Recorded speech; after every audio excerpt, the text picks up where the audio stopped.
So I decided to take a case myself this year. So I would start because I've been told I have to finish on time. So case 6. So this is a 40-year-old male who presented with abdominal discomfort. This case came from outside as a departmental consult. The patient had a large pelvic mass, and the outside diagnosis was gastrointestinal stromal tumor. And the patient had already received the Gleevec, but didn't respond well. But then his tumor was removed. And this is the large pelvic mass, as you can see. It seems to have some necrosis.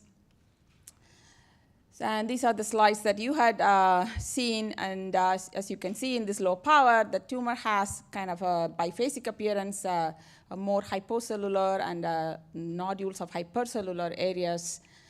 And in the low power, you can see there are some gaping vessels. The background looks kind of more fibrous, little haphazard appearance, even in low power. And you can see these hyalinized collagenous fibers.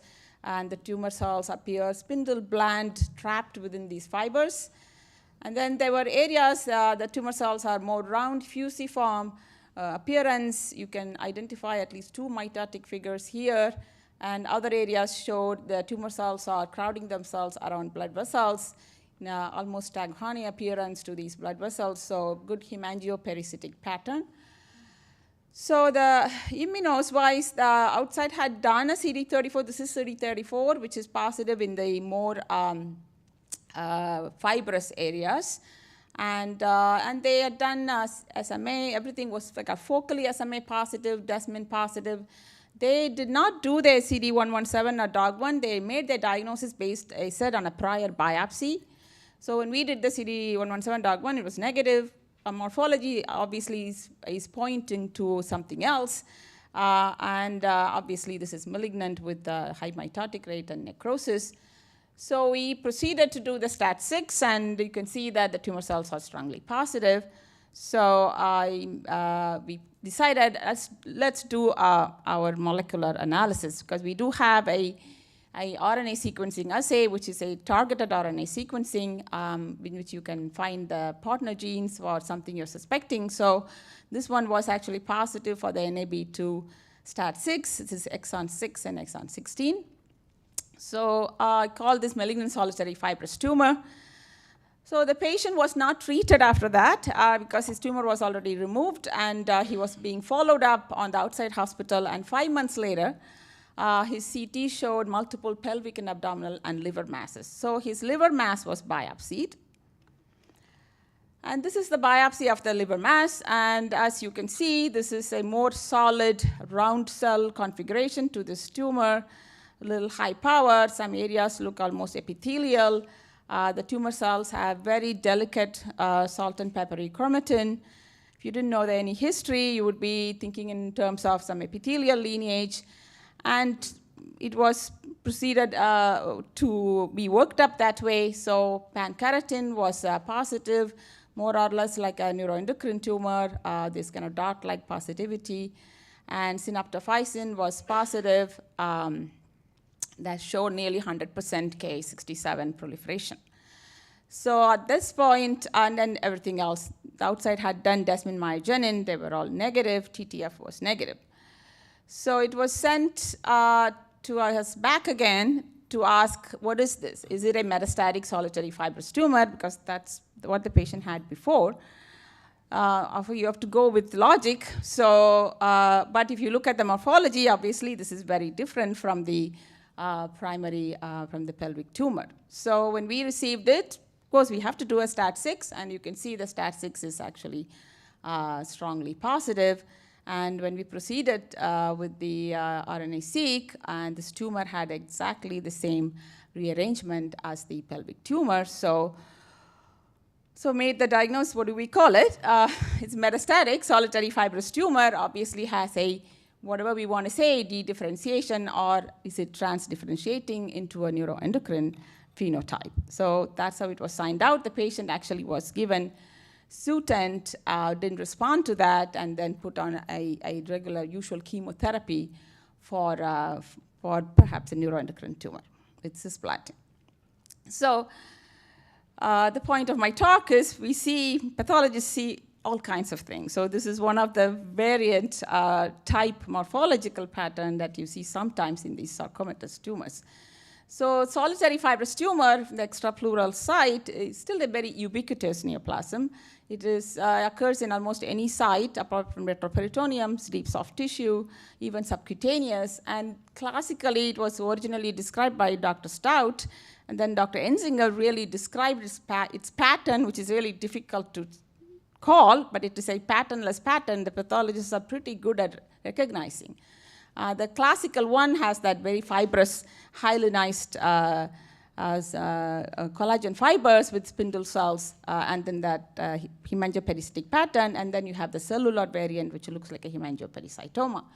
This tumor has been always a problem in predicting behavior, even though malignancy is defined by mitosis more than 4, and other aggressive features like atypia, necrosis, large size. Still, some of the indolent ones will metastasize, and we are still struggling with how to detect the tumors which will metastasize or recur. Then the whole concept of de-differentiated solitary fibrous tumors was put forth by Dr. Fletcher. As you all know, de-differentiation is used for a tumor which has a low-grade component and then juxtaposed with it a high-grade component, usually in sarcoma. So we see it in D-diff liposarcomas, low-grade with a non-lipogenic sarcoma, or a chondrosarcoma, where low-grade chondrosarcoma with a non-chondrosarcomatous component, osteosarcoma, or some high-grade anaplastic sarcoma. So on that basis, Fletcher and group identified 8 cases of 948 that they looked at, which showed 2 distinct components. One was a typical solitary fibrous tumor. The other component was some kind of a sarcoma, which could not be identified as a SFT. It could be a UPS, or undifferentiated pleomyosarcoma, or a rhabdo, or osteosarcoma, chondro, round cell, any type of sarcoma. And in their series, at least 3 of these cases developed recurrences and died of the disease, and they felt like this was actually obviously a poor prognostic sign. And the de-differentiated components also had P53 positivity, which the well-differentiated or these classic SFT did not have. And this is sort of from their paper, and you can see that there are 2 components, and at least one case had something like a rosette, pseudo-rosette, like a round cell features. And many of the D-diff cases, the D-diff component actually lacked the CD34 expression. At that time, there was no STAT6. So the concept of at least unifying these tumors into one group came about with the discovery of the NAB2 STAT6 gene fusion. Christina was involved in this discovery. There were 2 papers back-to-back in Nature Genetics, where by RNA sequencing and whole exome sequencing, it was found that solitary fibrous tumors have recurrent fusion of these 2 genes, and that was due to intrachromosomal inversion. That is, both NAB2 and STAT6 are in the same chromosome by paracentric inversion, and they actually have opposite directions of their transcription. But when it inverts, STAT6 goes in front of NAB2, and that drives STAT6, so STAT6 gets expressed by these tumors. And so we know now this is very helpful for diagnosis. Can it be helpful for any prognosis at all? So some of the studies, at least there are 3 large studies on this.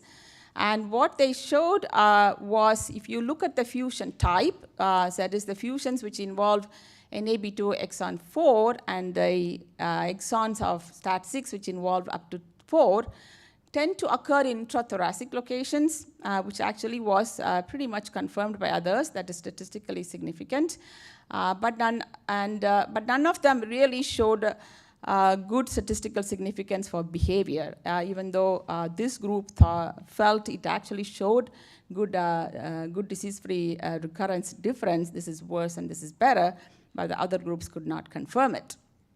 But the difference between these two fusions are, in this fusion, the STAT6 is expressed as full-length protein, whereas in this group, STAT6 is expressed only at the transactivation domain. So there could still be some biological differences between these two fusion types. But the real help came from Dr. Van Demming's lab. He studied about 200 cases of meningeal hemangiopericytomas and solitary fibrous tumors were in 2 separate bags.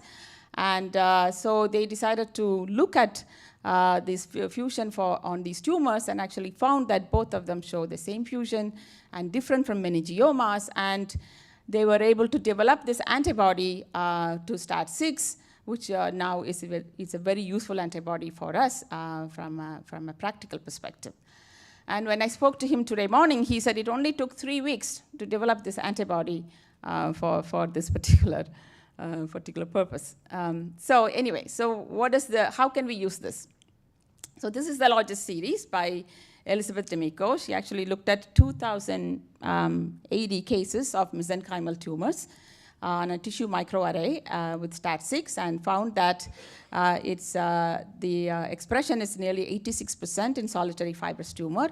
And if you use blocks which are older than 5, you get actually a low percentage like this. But if you use the recent blocks, the percentage goes to 97, 98%. So it's a very, very sensitive and fairly specific marker for SFT. The caveats are dedifferentiated liposarcomas can stain for STAT6, nearly 12%. So in a needle biopsy of the retroperitoneum, one should remember this. And also in her group, about 8 unclassified sarcomas stained for it.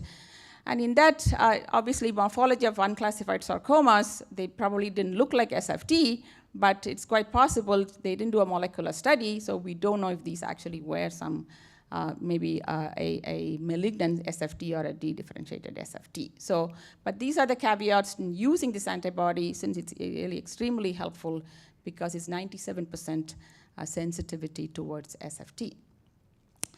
What else? Still, the SFT remains a problem from a recurrent perspective or metastatic perspective.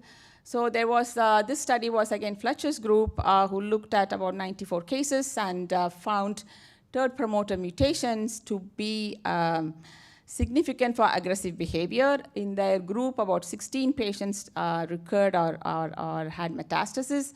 12 of them had third mutation, so that's been proposed. So this led to a proposed model for just thinking about these tumors. Conventional SFT has if it develops a third promoter mutation, it gets aggressive, and develops P53 mutation, you get dedifferentiation, and that's been proposed and it's yet to be, of course, proved in large studies. So what about our patient? So of course we did impact on our patient. Did we find third mutation or did we find anything else? So our patient has TP53 mutation, as you can see, but he did not have third mutation. He did have CDKN2A and NB deep deletion. So when we look at our cases of about 43 SFTs, about 38% of them have third mutation. And a small percentage, but they do have the CDKN2A, and it appears that there is a mutual exclusiveness between the two. And perhaps this one should be further explored to see if this belonged to a group of patients who could do worse, but maybe different from the third mutated cases. So to summarize, so NAB2 STAT6 is really the central point of any kind of SFT, either it's conventional, malignant, D-diff. And STAT6 obviously is a very good marker that we can very quickly use by immunohistochemistry, except with a caveat we should remember with D-diff liposarcoma and some undifferentiated sarcomas. Just want to finish with this concept of dedifferentiation and transdifferentiation. So when you read about dedifferentiation in the literature, in real nature, dedifferentiation is defined as a cell which is partially or terminally differentiated but reverts back to a developmental stage as a part of regenerative process. And this happens in the worms and amphibians and reptiles because they regenerate themselves. So they really have to go back to a primitive stage of development of the cell, and they get their limbs back.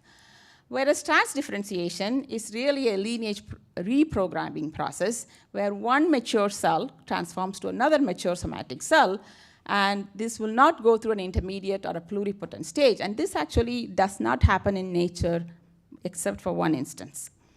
So this has been a very, obviously in the regenerative medicine, this is well studied, and also this has been a concept for the origin of cancer stem cell.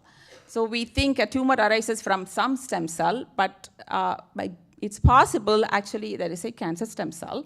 So if you, in the mouse, if you create a glioblastoma, as the tumor progresses, actually it will lose its differentiation markers like GFAP, and it will acquire stem cell markers like OCT4 or SOX2. And you can do that with any cell. So you take an astrocyte or a neuron, and you induce through a lentivirus HRAS gene. It will actually develop gliomas if you implant that in the mouse. Or if you induce with the OCT4 or a SOX2 or a MYC, it can actually develop this pluripotent stem cell colonies and develop teratomas. So this is how a cancer stem cell will transdifferentiate. It has to first dedifferentiate to transdifferentiate, which seems to be the pathway. So I want to finish up with, does anything transdifferentiate? Yes. In nature, there is a species called jellyfish. This jellyfish is immortal. They are in Japanese waters, Mediterranean, and they float in sea. And when, this is actually supposedly their stomach, when they are floating around and they get knocked by or they get injured, they can revert back from a sexual mature stage to immature stage and completely reform themselves. The same clone of jellyfish will come back. And that's why they're considered to be immortal, and I believe they still exist. So I will end here and take any questions. Thank you.